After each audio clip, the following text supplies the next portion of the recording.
bom dia! Quinta-feira chegou e estamos aqui próximos do fim de semana.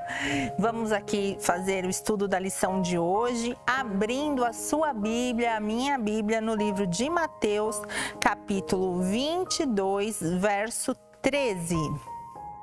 Mateus 22, verso 13 diz o seguinte: Então ordenou o rei aos serventes: amarrai-o pés e mãos e lançai-o para fora, nas trevas. Ali haverá choro e ranger de dentes, porque muitos são chamados, mas poucos escolhidos.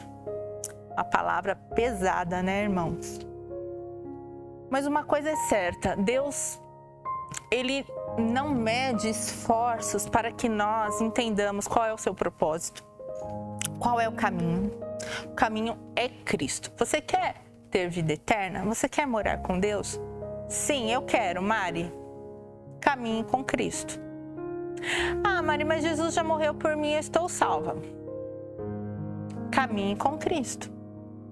Porque uma coisa é certa: Jesus, Ele morreu na cruz por mim, por você, por toda a humanidade.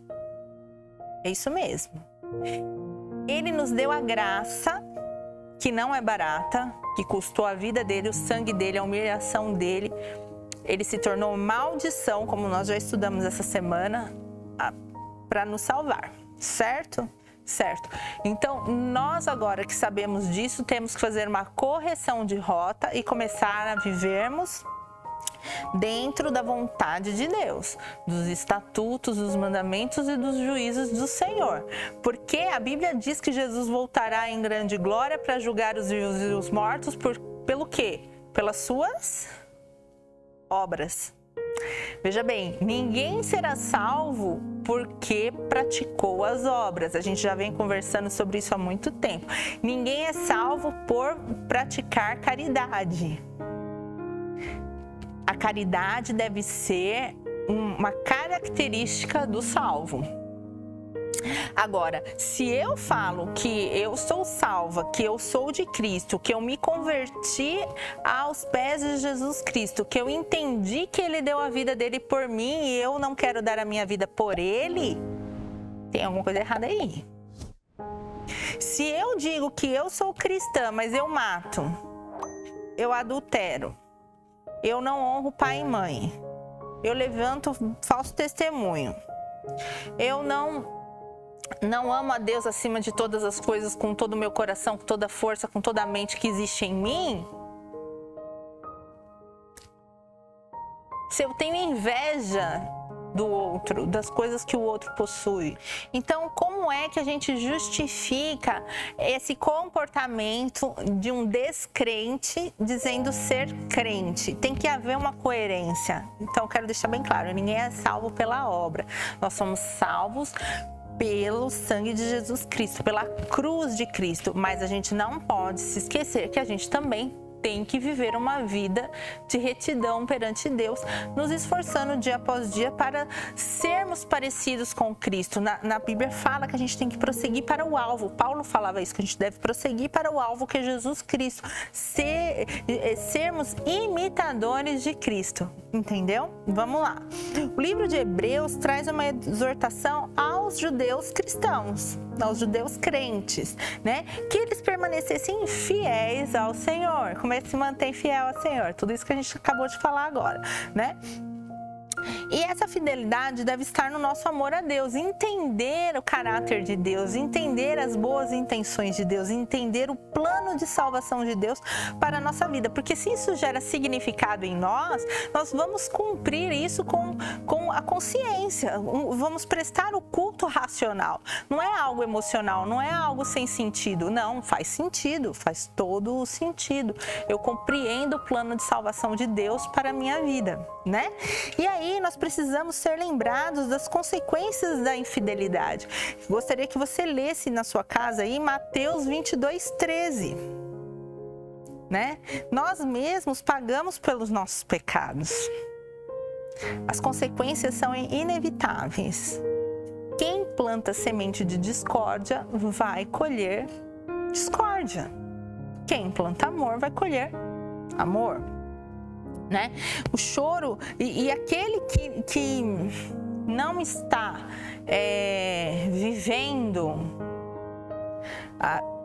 tendo a conduta, se diz cristão. Lembra que a gente falou sobre a hipocrisia de fazer sacrifícios, ter aquela cara de santidade e caridade, mas desejar o que é do outro, matar, ir lá e prejudicar o outro e tudo mais? É esse tipo de conduta. Esse será lançado para fora. E ele escolheu essa situação de choro e ranger de dentes. Não foi Deus. Deus não é mau. Mas as nossas escolhas impactam, sim, a nossa vida celestial, né?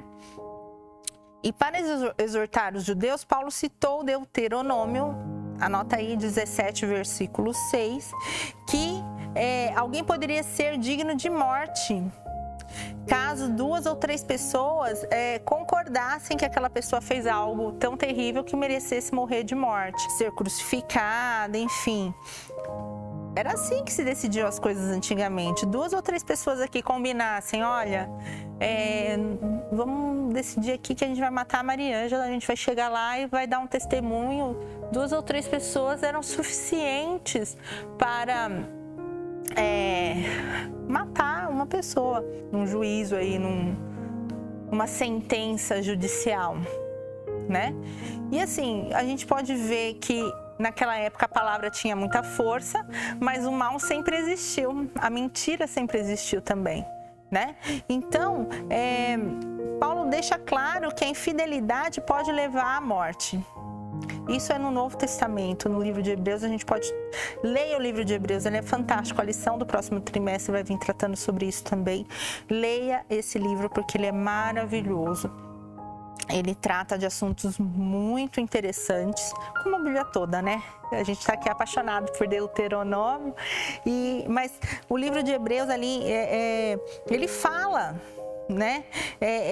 Que se as pessoas elas não cumprirem os mandamentos de Deus, elas serão levadas à morte. E não é só a questão da morte física, a morte espiritual, né? Que quando ali aquela parábola está dizendo que é para lançar fora, é onde haverá choro e ranger de dentes, essa pessoa ela está sendo excluída da vida eterna. Olha que coisa pesada, né? E aí, em Hebreus 10, 29, quanto mais será o castigo daquele que pisou o Filho de Deus, profanou o sangue da aliança, com o qual foi santificado, e exultou o Espírito da graça, insultou o Espírito da graça. Então aqui, Paulo ele citou o livro de Deuteronômio e citou aqui no Novo Testamento, dizendo, e vocês, que aquelas pessoas lá do passado, elas não tinham a visão completa do plano de salvação. Mas vocês possuem o plano completo de salvação. Vocês já entenderam o que aconteceu, que o Messias veio, que foi morto, que ressuscitou. E que esse plano está em execução. Porque as pessoas do Velho Testamento, eles viveram uma sombra, né, do que aconteceria com Jesus. E creram, muitos não creram. Mas aqui Paulo está exortando essa igreja de Hebreus, esse povo aqui, justamente porque eles tinham muito mais acesso à informação do que as pessoas que viveram na época de Deuteronômio. Então ali ele está dizendo, olha, se houve juízo para aqueles que viveram lá no passado, que não cumpriram a aliança, que não cumpriram a lei de Deus, imagina para vocês, para nós que estamos aqui, tendo total consciência do plano de salvação de Deus. Né? Ele fala que ai daquele, quanto mais o castigo que será sobre aquele que pisou o sangue, pisou o Filho de Deus. Pesada essa palavra, né? Eu tô lendo aqui porque eu não consigo memorizar todos os textos. Como os meninos que vêm fazendo as lições aqui, eu não tenho essa habilidade. Eu tenho que pedir para Deus para que eu tenha essa memória tão boa quanto eles. Mas eu tenho minha colinha aqui e eu vou seguindo ela. E aí Paulo volta lá no livro de Deuteronômio 32, 35, que diz: a mim pertence a vingança. E aí ele escreve Hebreus 10, 30. A mim pertence a vingança, ele mesmo julgará seu povo. Vendo o paralelo de Deuteronômio e Novo Testamento? Coisa linda, a Bíblia não se contradiz nunca. Deus havia julgado seus antepassados que não tinham esse conhecimento todo. Ele também julgará nós que é dada, principalmente hoje, gente, nós estamos aqui estudando a Bíblia através das redes sociais. A palavra, ela está sendo lançada, semeada em vários solos. Seja fértil, receba essa palavra. Não devemos nos esquecer que somos salvos pela graça de Jesus na cruz. Nunca se esqueça disso. Não é obra nenhuma que salva. Quem te salva é o sangue de Jesus Cristo na cruz. É a graça do nosso Senhor Jesus Cristo. É o plano de salvação criado por Deus, Jesus e Espírito Santo antes da fundação do mundo, que a gente também já estudou isso. Mas nós devemos ter, sim, uma postura, um caráter renovados pela palavra de Deus e vivermos em concordância com aquilo que Ele pede. Estamos prontos para isso? Olha, tem dia que eu acho que eu não tô, mas eu vou mesmo assim, prosseguindo para o alvo que é Jesus. Perfeita não sou, passo longe da perfeição, eu vivo pela misericórdia do Senhor, mas Ele me sustenta, Ele me levanta, Ele me ajuda. Vamos juntos nessa caminhada?